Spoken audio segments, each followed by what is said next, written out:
എൻ്റെ പേര് ഷിജി സിറിൽ. ഞാൻ മതിലകത്തു നിന്ന് വരുന്നു. 9/11/2022 ഞാൻ ആദ്യമായി കൃപാസനത്തിൽ വരുന്നതും ഉടമ്പടി എടുക്കുന്നതും. ഉടമ്പടി എടുക്കാൻ കാരണം എനിക്ക് 2 മക്കളാണുള്ളത്. അവർക്ക് എന്നും അസുഖങ്ങളായിരുന്നു. എന്നും ഹോസ്പിറ്റലിൽ പോകാനേ നേരം ഉണ്ടായുള്ളൂ. ഹസ്ബൻഡിൻ്റെ പൈസ അക്കൗണ്ടിൽ വരുമ്പോൾ ഹോസ്പിറ്റലിൽ പോവും. അത് ഏകദേശം കഴിയാറാവുമ്പോൾ കുറച്ചൊരു കുറവുണ്ടാവും. പിന്നെ അടുത്ത മാസം ഇതുപോലെ തന്നെയായിരുന്നു. അങ്ങനെ ഞാൻ കൃപാസനത്തിൽ വന്ന് ഉടമ്പടി എടുത്ത് ഞാൻ എന്നും എൻ്റെ മക്കൾക്ക് തൈലവും തേനും ഉപ്പൊക്കെ കൊടുക്കാറുണ്ടായിരുന്നു. അങ്ങനെ ഒരുപാട് പ്രാർത്ഥിച്ചതിൻ്റെ ഫലമായി എൻ്റെ മക്കൾക്ക് ഹോസ്പിറ്റലിൽ പോകണത് പൂർണ്ണമായി മാറിക്കിട്ടി. രണ്ടാമത്തത് എൻ്റെ മൂത്ത മകൾക്ക് വയറ്റിൽ നിന്ന് പോകാൻ ഭയങ്കര ബുദ്ധിമുട്ടായിരുന്നു. 3 വയസ്സായപ്പോൾ മുതൽ അവൾക്ക് ഭയങ്കര 3-4 ദിവസം കൂടുമ്പോഴാണ് വയറ്റിൽ നിന്ന് പോയിരുന്നത്. ഓരോ വർഷം കൂടുന്തോറും 7 ദിവസമൊക്കെ ആയി. അങ്ങനെ ഞാൻ കൃപാസനത്തിൽ ഒരു നിയോഗം വെച്ച് പ്രാർത്ഥിച്ചിട്ടുണ്ടായിരുന്നു. അതിൻ്റെ ഫലമായി അവൾക്ക് ഞാൻ എന്നും തേനും ഉപ്പും പിന്നെ ഉടമ്പടി തൈലം ഉപയോഗിച്ച് കുരിശ് വരച്ച് പ്രാർത്ഥിക്കുമായിരുന്നു. അങ്ങനെ അവളുടെ ആ അസുഖം പൂർണ്ണമായി ഇന്നേ വരെ വയറ്റിൽ നിന്ന് പോകാൻ ഒരു ബുദ്ധിമുട്ട് അവൾക്ക് ഉണ്ടായിട്ടില്ല. മൂന്നാമത്തെ എൻ്റെ നിയോഗം, ഞാൻ 2014 ഡിഗ്രി പാസ്സായതാണ്. അന്ന് ഞാൻ ഫ്രണ്ട്സിൻ്റെ ഒപ്പം ഡിഗ്രി ഒറിജിനൽ സർട്ടിഫിക്കറ്റിന് വേണ്ടി അപ്ലൈ ചെയ്തിട്ടുണ്ടായിരുന്നു. പക്ഷെ എനിക്ക് മാത്രം വന്നില്ല. പിന്നെ കല്യാണം കുട്ടികളായി അതിനെപ്പറ്റി ഞാൻ ചിന്തിച്ചില്ല. PG ചെയ്തു. അപ്പോൾ കോളേജിൽ നിന്ന് കിട്ടിയ മാർക്ക് ലിസ്റ്റ് വെച്ചാണ് ഞാൻ ചെയ്തിരുന്നത്.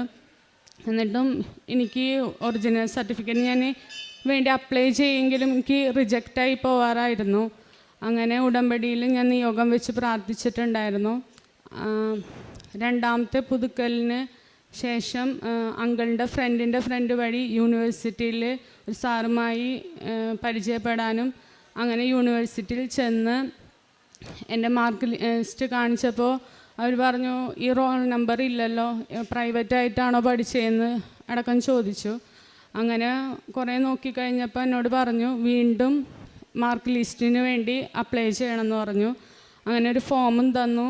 അത് ചലാനടച്ച് അപ്പോൾ എൻ്റെ കയ്യിൽ ഉപ്പുണ്ടായിരുന്നു. വിശ്വാസപ്രമാണം ചൊല്ലി ഉപ്പ് വിതറി ഞാൻ ആ ഫോം കൊടുത്തു. അത് കഴിഞ്ഞ് എന്നോട് പറഞ്ഞു പോയിക്കോ, 2 ആഴ്ച കഴിയുമ്പോൾ വീട്ടിലേക്ക് വന്നോളൂ എന്ന് പറഞ്ഞു.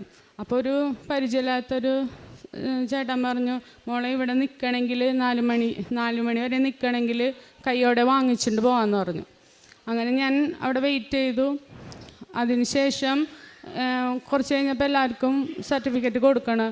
എൻ്റെ പേര് മാത്രം വിളിച്ചില്ല. കുറച്ച് കഴിഞ്ഞപ്പോൾ BSc ഡിപ്പാർട്ട്മെൻറ്റിൽ നിന്ന് ഒരു സാറ് വന്ന് പറഞ്ഞു, എൻ്റെ പേര് വിളിച്ചു, എന്നെ ഡിപ്പാർട്ട്മെൻറ്റിലേക്ക് കൊണ്ടുപോയി. അങ്ങനെ അവിടെ ചെന്നപ്പോൾ എൻ്റെ 4th സെമസ്റ്ററിൽ എന്തോ മിസ്റ്റേക്ക് ഉണ്ടായി, അതുകൊണ്ടാണ് വരാത്തത് എന്ന് പറഞ്ഞു. അത് ക്യാൻസൽ ചെയ്ത് വീണ്ടും ഒറിജിനൽ സർട്ടിഫിക്കറ്റിന് വേണ്ടി അപ്ലൈ ചെയ്യണമെന്ന് പറഞ്ഞു. അങ്ങനെ വേഗം തന്നെ ഞാൻ ഒരുപാട് ഓടി ചലാനടയ്ക്കാനും എന്നാലും ഞാൻ മാതാവിനോട് പ്രാർത്ഥിച്ചു, ഇന്ന് പോണേക്കാളും മുന്നേ എനിക്ക് എൻ്റെ കയ്യിൽ സർട്ടിഫിക്കറ്റ് ഉണ്ടാവണമെന്ന്. മാതാവ് അതെനിക്ക് സാധിച്ചു തന്നു.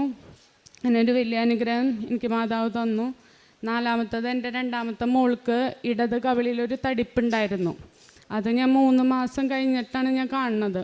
പക്ഷേ ഒരു കണ്ണ് ചെറുതും കവിള് വീർത്തിരിക്കണ്ടായിരുന്നു. അപ്പോൾ എല്ലാ ദിവസവും ഞാൻ തൈലം വെച്ച് കുരിശ് വെച്ച് വിശ്വാസപ്രമാണം ചൊല്ലി പ്രാർത്ഥിക്കുമായിരുന്നു.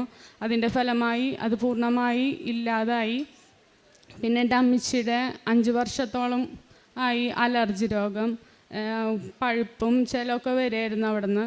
അപ്പോൾ ഉടമ്പടി നിയോഗമായിട്ട് ഞാനത് എഴുതിയിട്ടുണ്ടായിരുന്നു. അങ്ങനെ തൈലമൊക്കെ വെച്ച് പ്രാർത്ഥിച്ചതിൻ്റെ ഫലമായി അത് പൂർണ്ണമായി മാറിക്കിട്ടി. പിന്നെ കൃപാസന പത്രം ഞാൻ എല്ലാ മാസവും വാങ്ങാറുണ്ടായിരുന്നു. പള്ളികളിലും പിന്നെ ആശുപത്രികളിലും ഞാൻ പഠിക്കുന്ന സ്ഥലങ്ങളിലൊക്കെ കൊടുക്കാറുണ്ട്. പിന്നെ രോഗികളായ മക്കളെ കാണാറുണ്ട്. അവർക്ക് വേണ്ടി എന്നാലാവുന്ന സഹായമൊക്കെ ഞാൻ ചെയ്യാറുണ്ട്. പിന്നെ എല്ലാം ഞാൻ ക്രിസ്മസ്, ഈസ്റ്റർ, കൊന്തമാസമൊക്കെയാണ് കുമ്പസാരിക്കണം. ഇപ്പോൾ 2 ആഴ്ച കൂടുമ്പോൾ കുമ്പസാരിക്കാറുണ്ട്. കുടുംബ പ്രാർത്ഥന ഒട്ടും മുടക്കാറില്ല.